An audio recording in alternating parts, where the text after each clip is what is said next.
So how was the heart there at the end, in that final quarter? Yeah.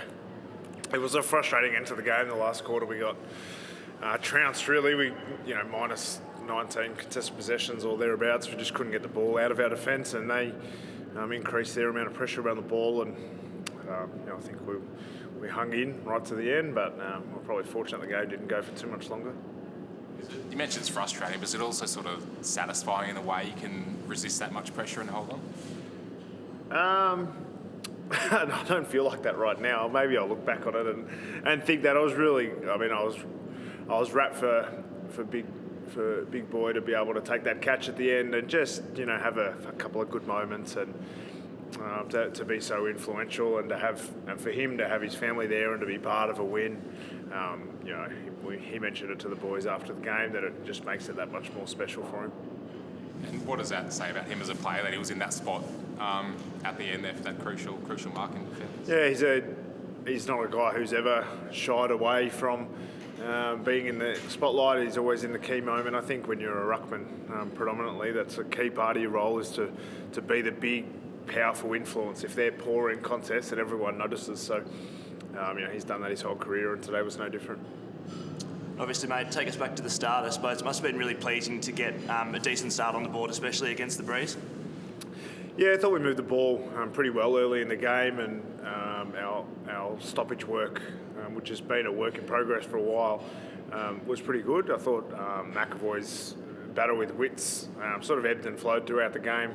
But he started really well, and then that gave us a little bit of a look at the footy, and I was glad that he was able to maintain that. And I thought the midfield had a good start to the game and were able to put a bit of scoreboard pressure on them. And I think they really came hard for a lot of the game. They controlled large portions of the game, but the start obviously put us in a position where they weren't able to run us down.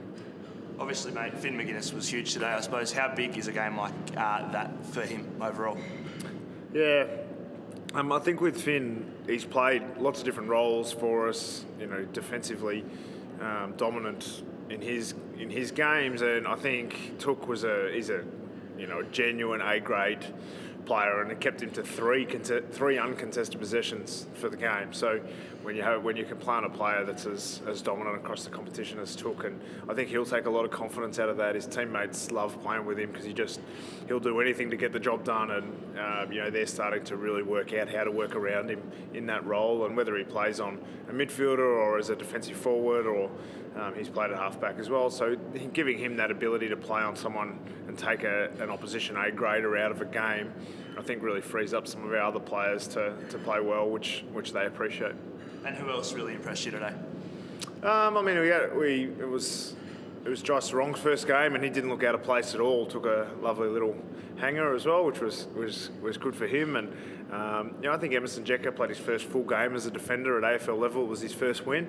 I was really happy for that. I think Dylan Moore had 14 or 15 first possessions, so he's continuing to make progress as we slowly introduce him into the midfield.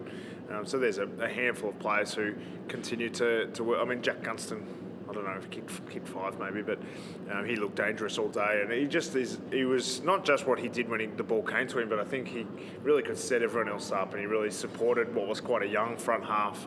With Butler, McDonald, Sarong all in the front half for the majority of the day, it makes it a difficult structural day for a guy like him, and he handled that really well, I thought. And obviously you're able to honour Peter Hudson today, I suppose. How important was that to, connect the past with the president of the club now? Yeah, Hutto's no stranger. I've sort of seen him around the club a little bit, and he's they throw around the word legend, but he's a legend in every way. I think he's a Hall of Fame legend at the AFL. He's a Hawthorn legend in our official sort of Hall of Fame legend status.